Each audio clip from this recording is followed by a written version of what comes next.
Olá, pessoal, tudo bem?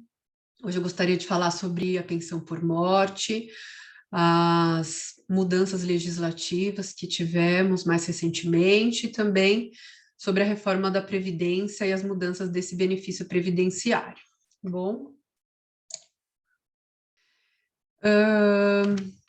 A pensão por morte, ela está prevista no artigo 74 a 79 da Lei de Benefícios, tá? Quais são os requisitos necessários para a concessão desse benefício previdenciário? Você ser dependente do segurado falecido, tá? E a carência, não é necessário haver carência para a concessão desse benefício. Carência é o mínimo de contribuições necessárias para a concessão de alguns benefícios previdenciários. No caso da pensão por morte, não se exige esse mínimo de contribuições para que seja concedida esse benefício previdenciário. Mas é necessário que o falecido mantenha a qualidade de segurado na data do óbito. Salvo se, na data do óbito, ele perdendo a qualidade de segurado, mas ele tinha cumprido os requisitos para concessão de uma aposentadoria, tá? Então, temos duas situações. Na data do óbito, o segurado ou ele estava contribuindo para a Previdência Social, ou recebendo algum benefício, ou seja, ele mantinha a qualidade de segurado, ou mesmo perdendo essa qualidade de segurado, ele já havia preenchido os requisitos para a concessão de uma aposentadoria. Ó, a qualidade de segurado, ela está prevista lá no artigo 15 da Lei de Benefícios. Então, enquanto o segurado ele estiver contribuindo para a Previdência Social, ou então ele recebendo um benefício previdenciário, ele mantém essa qualidade. Quando ele para de contribuir para a Previdência, ele, depois de um tempo, depois do período de graça, que normalmente é de 12 meses, ele vai perder essa qualidade de segurado. Então, aqui, esse artigo 15, ele explica direitinho quais são as hipóteses, quais são os períodos de graça em cada situação para o segurado, para ele manter a qualidade de segurado e qual é o momento em que ele vai perder essa qualidade de segurado. E também nós temos 3 hipóteses de prorrogação desse período de graça. Normalmente, esse período de graça é de 12 meses, mas ele pode ser prorrogado por mais 12 meses, né? Dependendo da situação que ele se enquadre, tá? Então, temos aí o parágrafo 1º, que fala que o período pode ser prorrogado até 24 meses se o segurado estiver pago mais de 120 contribuições mensais sem interrupção que acarrete a perda da qualidade de segurado. Então, se ele tiver mais de 120 contribuições, além daquela primeira prorrogação, que é de 12 meses, ele vai ter esse período de prorrogação. Então, ele vai ter 24 meses para que seja mantida a qualidade de segurado. Na hipótese do parágrafo 2º, esse prazo será acrescido de 12 meses para o segurado desempregado, desde que comprovada a situação de desemprego no Ministério do Trabalho e da Previdência Social, tá? Basicamente, o que eu queria passar para vocês é isso, que qualidade de segurado é mantida enquanto estiver contribuindo para a Previdência Social. Deixou de contribuir para a Previdência Social, foi mandado embora do emprego, né, ou mesmo parou de contribuir, no caso do contribuinte individual, depois de 12 meses, vai perder a qualidade de segurado. No caso do segurado facultativo, a gente tem a hipótese de que perde a qualidade de segurado após 6 meses, tá? Tá. Agora, aqui, voltando, qual vai ser o sujeito ativo para requerer o benefício de pensão por morte, tá? Ele está previsto no artigo 16 da Lei de Benefícios, tá? Quem são esses dependentes? Tem os dependentes prioritários, que são aqueles que têm preferência na hora de pedir esse benefício de pensão por morte. Eles têm preferência em relação aos demais dependentes. Vamos ver quais são esses dependentes. O cônjuge, a companheira, o companheiro e o filho não emancipado de qualquer condição, menor de 21 anos ou inválido, que tenha deficiência intelectual ou mental ou deficiência grave. Esses são os dependentes que basta eles requererem o benefício previdenciário, se preenchido os demais requisitos, o óbito, a qualidade de segurado do falecido, eles não precisam comprovar a dependência econômica.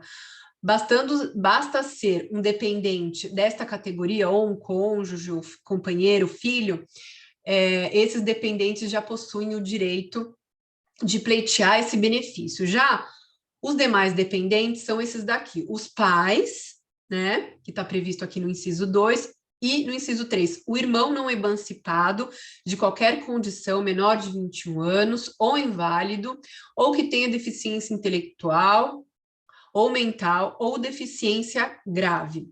Esses daqui, eles só podem requerer o benefício quando não houver os dependentes do inciso 1, que são aqueles prioritários, né? O cônjuge, companheiro ou filho menor, tá? De 21 anos. Então, é bom saber isso.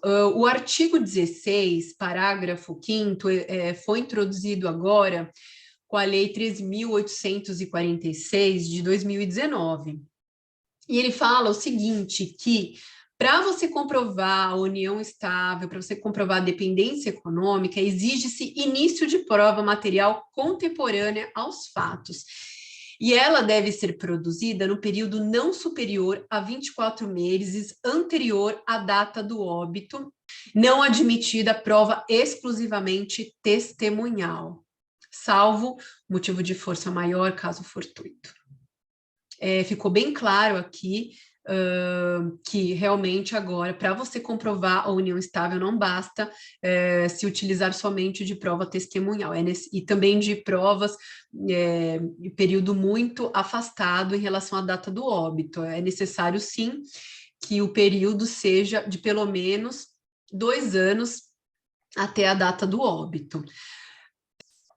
Essa lei trouxe também o artigo 16, parágrafo 7º, que diz que, excluído o dependente condenado criminalmente por sentença transitada e julgado com autor, coautor ou partícipe de homicídio doloso ou tentativa desse crime contra o segurado e instituidor, salvo absolutamente incapazes ou inimputáveis. É aquele caso do dependente que participou de crime contra o próprio segurado falecido, né? Nesses casos, a legislação trouxe aqui bem claro que esses dependentes, né, por terem cometido crime, né, no caso homicídio ou tentativa de homicídio contra o próprio falecido, aí eles também não terão direito à concessão desse benefício, tá? A lei de benefícios estabelece que a habilitação deve ser paga aos dependentes habilitados, independente da existência de outros dependentes ainda não habilitados.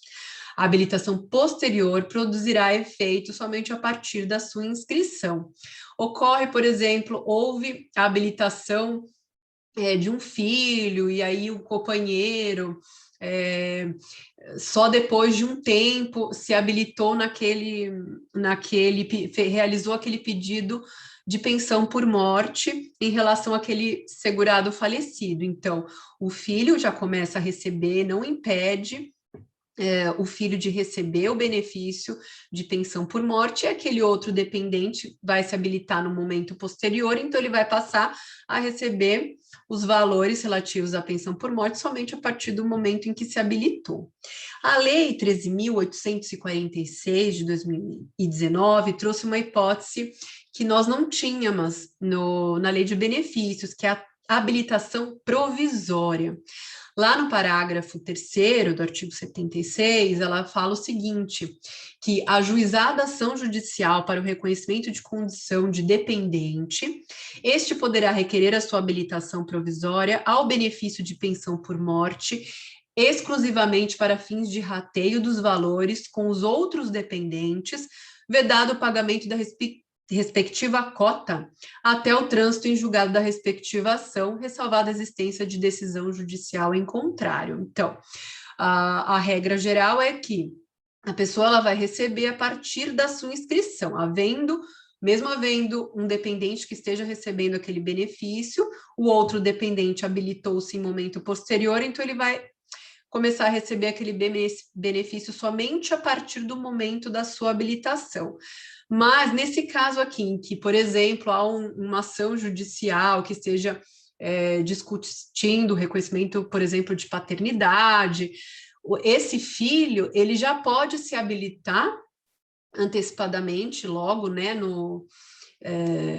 na pensão por morte, e enquanto está tramitando o seu processo, ele não vai receber os valores, porque precisa realmente esperar a decisão transitada em julgado daquela ação de reconhecimento de paternidade, para daí ele receber os seus valores relativos à sua cota, né?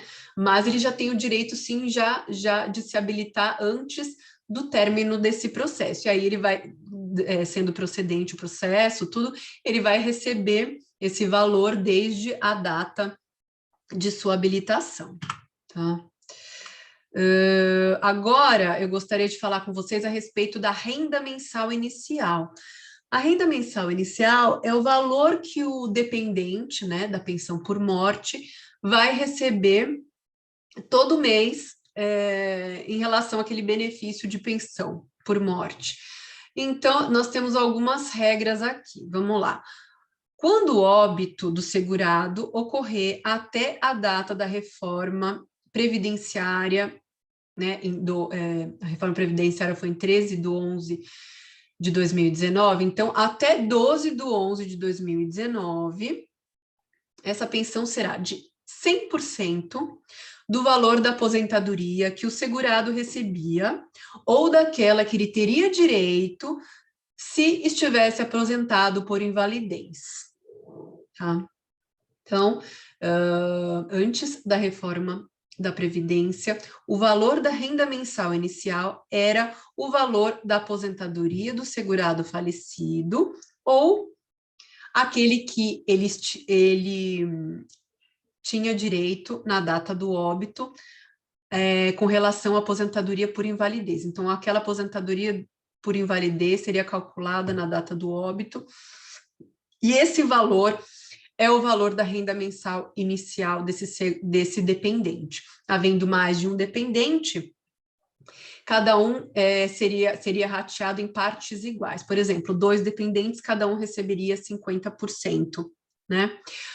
Agora, mudou as regras, né? Com a reforma da Previdência, se o óbito do segurado ocorrer a partir de 13/11 de 2019, que é a data da reforma, a renda mensal inicial será de 50%, acrescido de 10% por dependente, até o limite de 100% do valor da aposentadoria que o segurado recebia, ou daquela que teria direito se estivesse aposentado por invalidez na data do óbito.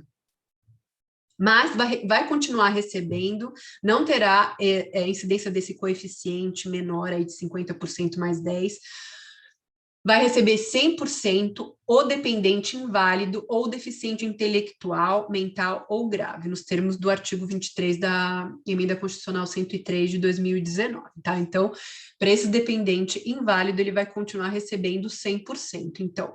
Mas para os outros dependentes, vai incidir essa cota de 50%, acrescido de 10% por dependente até o limite de 100%.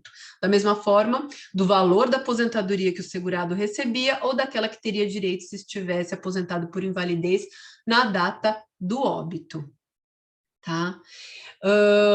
O acréscimo de 25% que o segurado recebia não é incorporado à pensão por morte, porque há casos em que o segurado falecido era aposentado por invalidez e recebia aquele acréscimo de 25% se ele fosse dependente de terceira pessoa, que precisasse cuidar dele, se ele fosse uma pessoa que precisasse permanentemente de assistência de terceira pessoa. Então, ele tinha direito de receber esse acréscimo de 25%. Só que esse acréscimo de 25%, ele não é incorporado ao benefício de pensão por morte. Então, mesmo que, no caso, ele fosse aposentado e recebesse esse acréscimo, o dependente dele não irá receber esse acréscimo de 25%.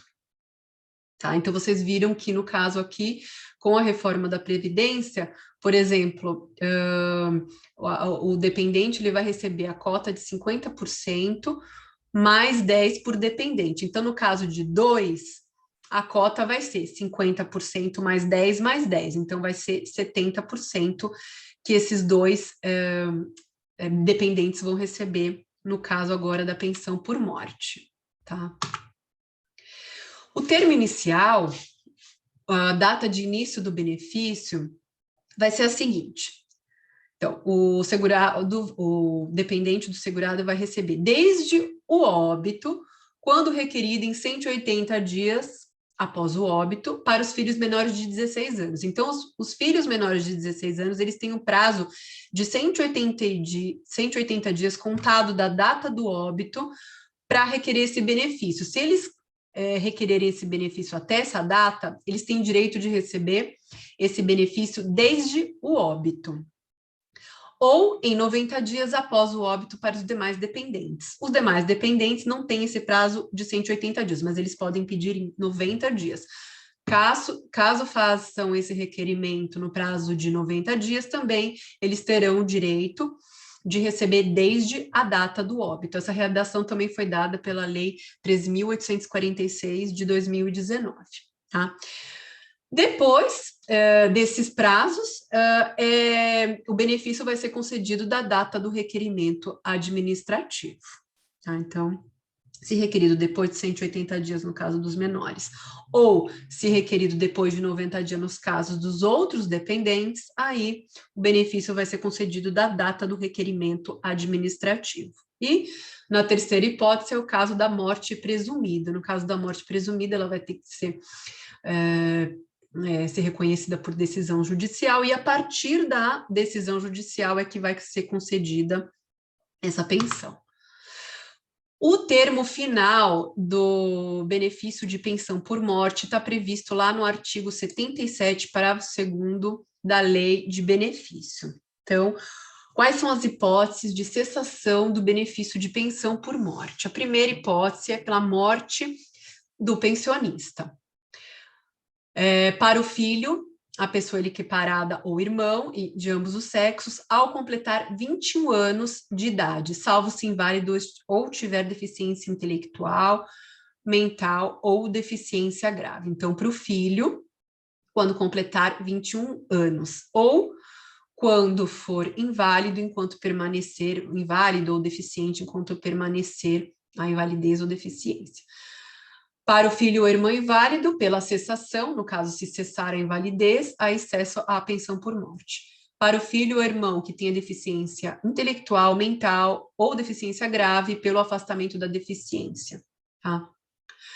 Para o cônjuge ou companheiro, houve uma mudança pela Lei 13.135 de 2015. Antigamente, o cônjuge e o companheiro, eles recebiam a pensão vitalícia, eles recebiam por toda a vida.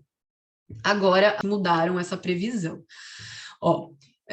Se inválido ou deficiente pela cessação da invalidez ou pelo afastamento da deficiência, respeitados os períodos mínimos decorrentes da aplicação das alíneas B e C, que são essas que eu vou falar agora. Então, se inválido ou deficiente, só quando cessar a invalidez ou a deficiência. Agora, é o seguinte, a pensão por morte, ela vai ser concedida pelo período de 4 meses, se o óbito ocorrer sem que o segurado tenha vertido 18 contribuições mensais, ou se o casamento ou união estável tiverem sido iniciados há menos de 2 anos antes do óbito do segurado.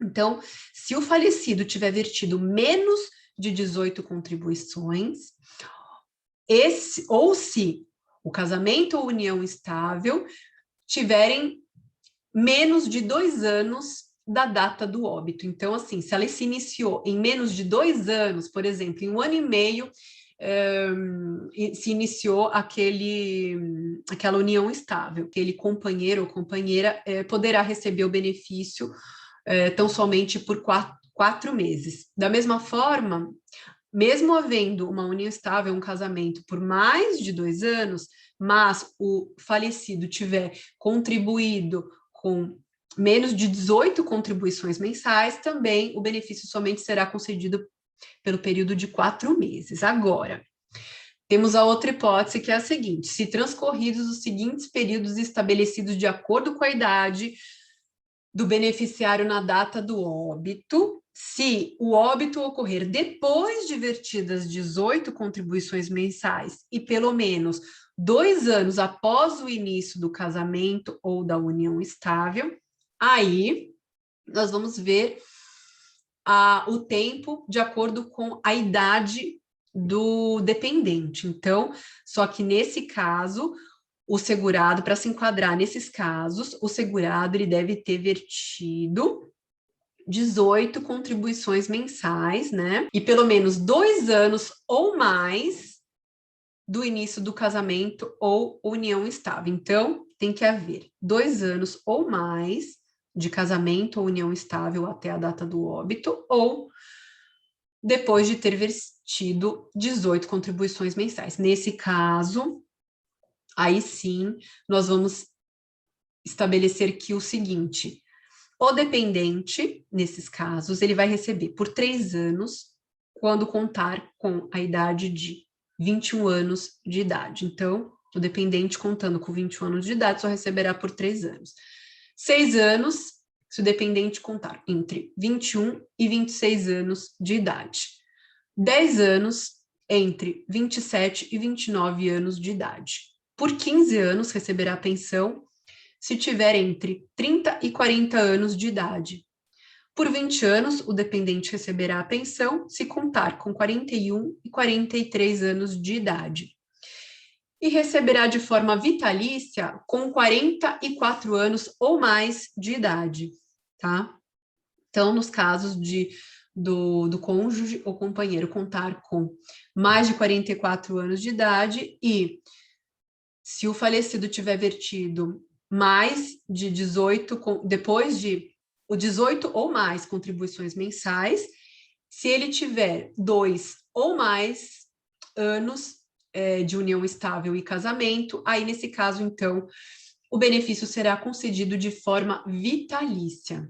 Também a última hipótese de perda da pensão é no caso daquele crime que o dependente cometeu contra o falecido segurado. Aí, nesses casos, também é cessada a pensão por morte. O artigo 24 da reforma da Previdência, ele trouxe as hipóteses de cumulação de benefício de pensão da pensão por morte com outros benefícios da Previdência Social, tá? Primeiro, é vedado a acumulação de mais de uma pensão por morte deixado por cônjuge ou companheiro no âmbito do mesmo regime previdenciário, tá? Mas o artigo 25 trouxe as hipóteses de acumulação do benefício de pensão por morte. A primeira hipótese é a de pensão por morte de cônjuge ou companheiro de um regime de previdência social com outro regime de previdência social ou com pensão por morte de militar. Então, é possível pensão por morte, por exemplo, do regime CLT, do regime geral de previdência social, e com um benefício de pensão por morte do regime próprio. O falecido era funcionário público, por exemplo, então, aí nesse caso é permitido, ou então a pensão por morte por militar. A segunda hipótese, pensão por morte deixada por cônjuge ou companheiro de um regime de previdência social com aposentadoria no regime geral de previdência social ou no regime próprio, ou com proventos de inatividade decorrentes das atividades. Então, pode pensão por morte com aposentadoria, tanto do regime geral como do regime próprio. E, por último, pensões militares com aposentadoria no regime próprio ou no regime geral de previdência social também. Só que essas hipóteses de acumulação é assegurada a percepção do valor integral do benefício mais vantajoso e de apenas agora uma parcela dos demais benefícios que estarão sendo acumulados com a pensão por morte. E deve ser pago de acordo com algumas faixas, tá? Então, assim, 60%, então você vai receber o benefício mais vantajoso, você vai receber ele 100%. O outro benefício, você vai receber apenas uma parte dele, de acordo com essas faixas abaixo que eu vou citar agora.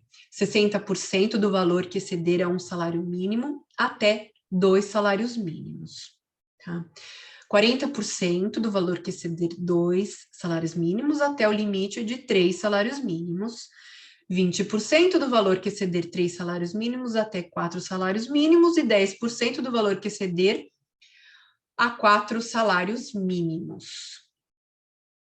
Então, assim, se o valor da pensão, por exemplo, for superior a um salário mínimo, e o dependente receber uma aposentadoria mais vantajosa, o valor da pensão sofrerá uma incidência dos coeficientes acima desses que eu falei, 60, 40, 20 ou 10. Então, uma pensão, por exemplo, que foi calculada no valor de R$ 1.500, mas esse dependente que vai receber essa pensão, ele já tem uma aposentadoria dele no valor de, por exemplo, R$ 2.000. A pensão terá, então, a incidência do coeficiente de 60%, porque ela é superior a um salário mínimo e inferior a 2 salários mínimos, e será paga, então, esse de 1.500 vai ser pago, então, o valor de 900. Então, você vai somar 2.000 mais 900, que é o valor da pensão reduzido, né, de acordo com o coeficiente. Aí vai dar o resultado no valor de R$ 2.900, que é o total, vai ser R$ 2.000 da aposentadoria mais R$ 900 do valor da pensão por morte, tá bom? Então, esse, na verdade, foi um apanhado geral das mudanças na legislação e também com relação à reforma da Previdência, né? Então, as principais mudanças que ocorreram no benefício de pensão por morte mais recentemente, tá bom? Espero que tenham gostado e até breve.